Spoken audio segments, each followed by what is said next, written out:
పాకిస్తాన్ ప్రారంభించబోతోందా? ఇప్పటికే మాటలేద్దని ప్రారంభించిన పాకిస్తాన్ ఇప్పుడు చేతలోకి దిగబోతోందా? ఇటువంటి యుద్ధ విమానాలని రంగంలోకి దించబోతోందా? F-16 కి సంబంధించి ఒక్కసారి ఆ సైరన్ కూడా చూసే ప్రయత్నం చేద్దాం. 50 సైరన్లు ఏర్పాటు చేసిన ఒకసారి ఆ సైరన్లకు సంబంధించి మీరు చూసే ప్రయత్నం చేస్తే అర్థమవుతుంది అక్కడ పరిస్థితి. ఆ సైరన్ మ్యూజిక్ వినండి.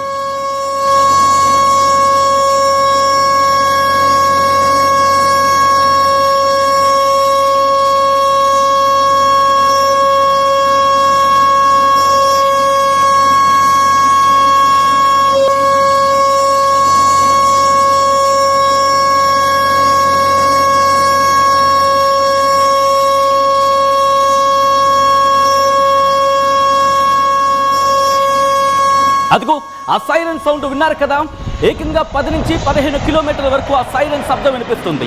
ఈ సైరన్ శబ్దం వినిపించిన వెంటనే మరి ముఖ్యంగా కార్గిల్ వార్ సందర్భంలో ఉన్న వాళ్ళకి ప్రత్యేకంగా చెప్పక్కర్లేదు.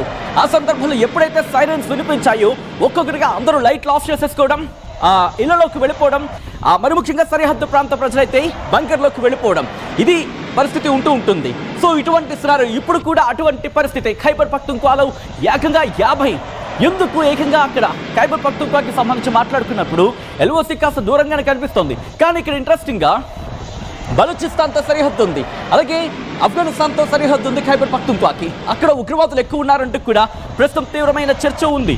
ఈ నేపథ్యంలోనే అక్కడ కాన్సన్ట్రేషన్ జరగచ్చు. యుద్ధాన్ని పురుగొల్పేందుకు ఇక్కడ పాకిస్తాన్ ముందుకు వస్తోందా? ఇన్ఫాక్ట్ ముందడుగు వేయడం జరుగుతోందా? ఈ నేపథ్యంలోనే అక్కడ సైరన్స్ని ఏర్పాటు చేయడం జరిగిందా? ఇక్కడ నేను గాజాను అలాగే ఇజ్రాయెల్లో చెప్పే ప్రయత్నం చేస్తా. మీకు గుర్తుంటే ఇజ్రాయెల్లో కూడా ఇటువంటి సైరన్లు మోగాయి. సైరన్లు మోగినప్పుడు ఏం చేస్తారంటే సాధారణంగా అలర్ట్ అయిపోతారు, అక్కడ బంకర్లోకి వెళ్ళిపోతారు. బంకర్లోకి కానీ ఎంత గ్రౌండ్లోకి అంటే భూమిలోకి ఎంత వీలైతే అంత లోపల వెళ్ళే ప్రయత్నం చేస్తుంటారు. బంకర్లు ఉంటే బంకర్లోకి, లేకపోతే మరి ముఖ్యంగా ఇళ్లలో కాస్త బయటకు వచ్చే ప్రయత్నాలు, కాకపోతే అక్కడ సేఫ్టీగా ఉండే ప్రయత్నాలు జరుగుతూ ఉంటాయి. ప్రస్తుతం ఈ సైరన్కి సంబంధించి 10 నుంచి 15 కిలోమీటర్ల వరకు ఈ సైరన్ సౌండ్ వినిపిస్తుంది. దాంతోపాటు ఎప్పుడైతే ఒక యుద్ధ వాతావరణం లేకపోతే అటాకింగ్ జరిగినప్పుడు ఆ అటాక్ నుంచి తప్పించుకోవడానికి వాళ్ళకి ఇన్ఫర్మేషన్ వచ్చినప్పుడు సైరన్ని మోగిస్తారు. ఈ సైరన్ అలర్ట్స్ మొత్తం ఒక్కసారిగా సైరన్స్ మోగుతాయి. ఆ ప్రాంతాల మీద ఇంపాక్ట్ ఉంటుందని భావించినప్పుడు ఎప్పుడైతే ఆ సైరన్ వినిపిస్తుందో ఇక వెంటనే ఎవరి పనుల వాళ్ళు అక్కడ పూర్తిగా ఎక్కడ పనులు అక్కడ నిలిపివేయాలి.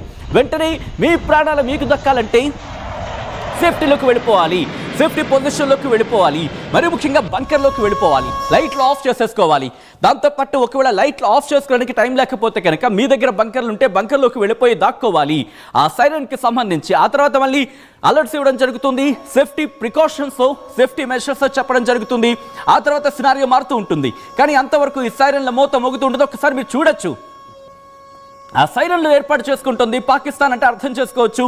మీకు గుర్తుంటే నిన్న information and broadcast minister Pakistan నుంచి ఏమన్నాడు? 24 నుంచి 36 గంటల్లో దాడి జరగచ్చు అంటూ కూడా చెప్పుకొచ్చాడు పాకిస్తాన్కి సంబంధించిన ఇన్ఫర్మేషన్ అండ్ బ్రాడ్కాస్టింగ్ మినిస్టర్. ఇప్పుడు ఈ ఏర్పాట్లు చూస్తూ ఉంటే అటువంటి సమాధానం వినిపిస్తోంది. సో ఇక్కడ పాకిస్తాన్ యుద్ధ సైరన్ మోగించిందా? పాకిస్తాన్ యుద్ధాన్ని కోరుకుంటోందా అంటే దాదాపుగా అటువంటి మాటే వినిపిస్తోంది. ఎందుకంటే యుద్ధ సైరన్లు ఇంతవరకు మీరు చూస్తే పెహల్గామ్ అటాక్ తర్వాత భారత్ ఎక్కడ ఇటువంటి ఏర్పాట్లు ఎక్కడా లేవు. యుద్ధానికి సంబంధించి అంటే యుద్ధ విషయంలో యుద్ధాన్ని పురుగొల్పుతుంటే ఎక్కడా లేవు. కానీ జాగ్రత్తలో భాగంగా ఏర్పాట్లు చేసుకున్నవి. కానీ పాకిస్తాన్లో మాత్రం ఆ ఏర్పాట్లు మీరు చూడొచ్చు. మరి ముఖ్యంగా F-16కి సంబంధించి అక్కడ ప్రయోగాల విషయంలో కావచ్చు, లేకపోతే సర్ఫేస్ టు ఎయిర్ కావచ్చు, అటువంటి యుద్ధ విన్యాసాలకు సంబంధించి జరిగిన పరిస్థితి. ఆ తర్వాత మనం ఐఎన్ఎస్ విక్రాంత్ని అరేబియా సముద్రంలో ఏర్పాటు చేశాం. ఆ తర్వాత ఐఎన్ఎస్ సాగర్కి సంబంధించి మాట్లాడుకున్నాం. ఐఎన్ఎస్ సూరత్ని అక్కడ ప్రవేశపెట్టాం, అక్కడ లాంచ్ చేయడం జరిగింది, అక్కడ ఏర్పాటు చేయడం జరిగింది. సో ఇటువంటి సినారియో అన్ని చూస్తూ ఉంటే కనుక పాకిస్తాన్ వెన్నులో వణుకు పుడుతోంది. ఏ క్షణమైన భారత్ దాడి చేస్తున్నట్టు గజగజ వణికిపోతోంది. ఎక్కడో తమకు ఇంటెలిజెన్స్ ఉందంటూ కూడా అర్ధరాత్రి 2 గంటలకు ప్రెస్ మీట్ పెట్టాల్సి వచ్చినట్టు అర్థం చేసుకోవచ్చు. పాకిస్తాన్ ఏ స్థాయిలో భయపడిపోతుందో అక్కడ ఇన్ఫర్మేషన్ అండ్ బ్రాడ్కాస్టింగ్ మినిస్టర్ అర్ధరాత్రి 2 గంటలకు ఆయన చెప్పిన మాట. ఈ నేపథ్యంలోనే ఇప్పుడు సైరన్స్ ఒక్కసారి ఆ సౌండ్ వినండి. పాకిస్తాన్ ఏ స్థాయిలో ఉనికిపోతుందో ఆ సౌండ్ చెబుతోంది.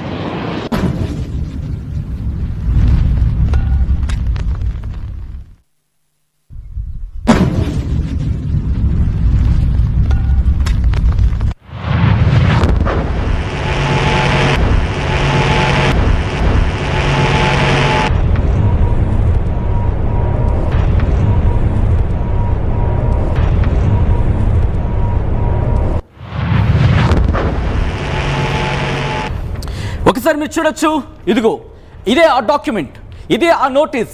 ఖైబర్ పఖ్తూన్ఖ్వాకు సంబంధించి అక్కడ పోలీసులు ఇచ్చిన నోటీస్, అక్కడ ప్రభుత్వం జారీ చేసిన నోటీస్, యుద్ధం జరుగుతుంది కాబట్టి సైరన్స్ ఏర్పాటు చేసుకోండి అంటూ ప్రభుత్వం వాళ్ళకి ఇంటెలిజెన్స్ ఇన్ఫర్మేషన్ ఉందంటూ చెబుతున్న నేపథ్యంలో ఒకసారి ఆ డాక్యుమెంట్ని నేను మీకు చదివించే ప్రయత్నం చేస్తున్నాను.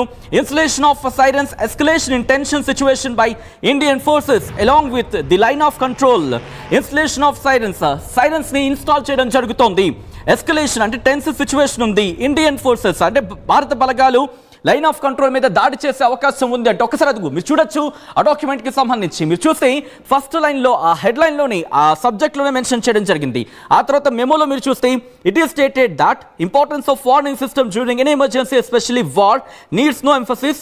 Warning system plays an important role in the war during air attack by enemy in fact and in any disastrous situation. The warning or alarm system of civil defense can be used as an efficient tool for dissemination of war and air raid alert, enabling the public to take security and protection measures. అంటే ఈ ఎప్పుడైతే siren ఏర్పాటు చేయడం జరిగిందో అప్పుడు ప్రజలు తమ భద్రతను వాళ్ళు చూసుకోవాల్సి ఉంటుంది. ప్రొటెక్షన్కి సంబంధించి భద్రత విషయంలో జాగ్రత్తలు తీసుకోవాలి అంటూ కూడా వాళ్ళక్కడ సజెస్ట్ చేయడం జరుగుతోంది. As the current tense situation is at our eastern border has been escalated by Indian forces along with line of control, the importance of civil defense warning system has increased manifold అంటూ కూడా ఎప్పుడైతే line of control దగ్గర భారత బలగాలు అక్కడ మోహరించాయో ఆ importance అర్థం చేసుకోండి. ఈ నేపథ్యంలోనే ఆ వార్నింగ్ సిస్టమ్ ఆ సైరన్స్ని ఏర్పాటు చేయడం జరిగిందంటూ కూడా పాకిస్తాన్ చెప్పుకొచ్చింది. In order to meet such likely emergency situation in province, అంటే ఆ ప్రోవిన్స్కి సంబంధించి ఖైబర్ పఖ్తూన్ఖ్వా అక్కడ ప్రోవిన్స్ అంటూ ఉంటారు, మన జిల్లాలు అంటూ ఉంటాం కదా, అటువంటి సందర్భంలో అక్కడ ప్రాంతాలకు సంబంధించి ప్రోవిన్స్ అంటూ ఉంటారు. ఇలా 50 ఎలక్ట్రానిక్ సైరన్స్ని ఏర్పాటు చేయడం జరిగింది అంటూ కూడా చెప్పుకొస్తూనే ఆ ప్రాంతాలకు సంబంధించి లిస్ట్ కూడా మీరు చూడొచ్చు కిందన. మొత్తం 29 నగరాలకు సంబంధించి మనం చూడొచ్చు. దాంట్లో పేషావర్ ఉంది, అబోతాబాద్ ఉంది, మర్దన్ ఉంది, కోహత్ ఉంది, స్వాత్ ఉంది, అలాగే డిఐకి సంబంధించి బన్ను, మల్కనంద, దిర్ లోవర్, చిత్రాల్ లోవర్, కుర్రం, చసదా, అలాగే నౌషేరా, స్వావి, బాజాపూర్, హరిపూర్, మన్సెరా, అలాగే హంగు, మహమ్మద్, దిరప్పర్, సంగ్లా, బన్నర్, లక్కీ మర్వత్, ఖైబర్, నార్త్ వజ్రిస్తాన్, సౌత్ వజ్రిస్తాన్, అలాగే బట్టాగ్రామ్, ట్యాంక్, ఓర్కాజాయ్, ఈ 29 సిటీల్లో కూడా సైరన్ మోగింది. ఆ సైరన్ మోగిన సౌండ్ మీరు వినడం జరుగుతోంది. ఆర్టీవీ స్క్రీన్ మీద ఇప్పటికీ ఏర్పాట్లు చేశారు. వాటిని ఖైబర్ పఖ్తూన్ఖ్వాకి సంబంధించి మాట్లాడుకున్న సందర్భంలో మీకు గుర్తుంటే కనుక నిన్న ఇటు పోలీసులకి అలాగే అక్కడ భద్రతా బలగాలు పాకిస్తాన్ భద్రతా బలగాలకు మధ్య యుద్ధం జరిగిన ప్రాంతం కూడా ఇదే. సో అక్కడ ఎంత టెన్స్ సిచ్యువేషన్ ఉందో అర్థం చేసుకోవచ్చు. ఒకవేళ ఖైబర్ పఖ్తూన్ఖ్వాకి సంబంధించి ఇబ్బందికర వాతావరణం జరిగితే రావల్పిండి కావచ్చు లేకపోతే ఇస్లామాబాద్ కావచ్చు ఒక్కసారిగా వణికిపోతాయి. ఆ 2 నగరాలకు సంబంధించి ఒక్కసారిగా జంకు పుడుతుంది. భద్రతను ఏర్పాటు చేయడంలో మరి వాళ్ళ చేతుల్లో ఉండే అవకాశం ఉండదు. సో ఈ నేపథ్యంలోని ఆర్టీవీ ఒక క్వశ్చన్ మీకు రైజ్ చేయడం జరిగింది. ఒకసారి ఆ క్వశ్చన్ కూడా మీరు చూడడం జరుగుతోంది స్క్రీన్ మీద. అండ్ మీ ఒపీనియన్ ఏంటి అనేది పోల్లో చెప్పే ప్రయత్నం చేయండి. ఆ పోల్కి సంబంధించి ఒక్కసారి చూసే ప్రయత్నం చేద్దాం.